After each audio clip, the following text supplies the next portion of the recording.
The old man threw a piece of human bone into the flour mill. He found that it quickly ground into powder. Then, while the boss wasn't paying attention, he poured a whole bag of bones into it. With this, all the evidence of his murder was completely destroyed. Only he didn't know who would be the lucky one to eat this human bone flour. The old man's name was Shambhunath. Originally, he was just an ordinary honest person. He couldn't even bear to kill a chicken usually. But how was he forced to become a murderous demon? It all stemmed from a wrong decision he made a few years ago. At that time, his son insisted on going to the United States for further study, asking for 2.5 million rupees right away. For a family like Shambhunath's, how could they possibly come up with it? But Shambhunath didn't want to disappoint his son, so he applied for a loan from the bank. However, the bank only approved 1 million. For the remaining 1.5 million, Shambhunath could only borrow a high-interest loan with the house as collateral. He originally thought that as long as his son completed his studies and found a good job to earn money, he would be able to pay off the loan. But who would have thought that Shambhunath had raised an ungrateful wolf? His son did find a good job in the United States, got married and had children, but he did not pay back the money, and even despised the elderly couple everywhere. Every time they talked on the phone, he was impatient in various ways, especially when it came to the loan issue.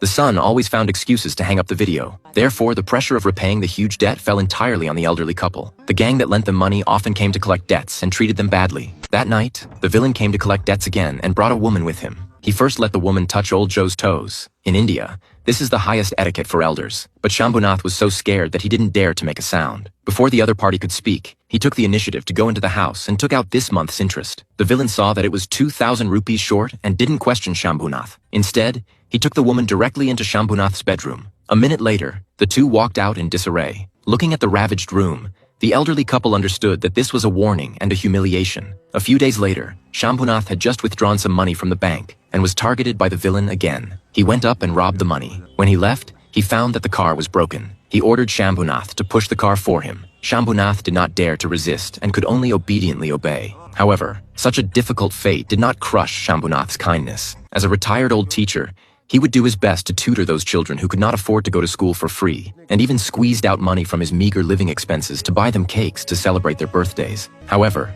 it was these children who plunged Shambhunath into an impasse.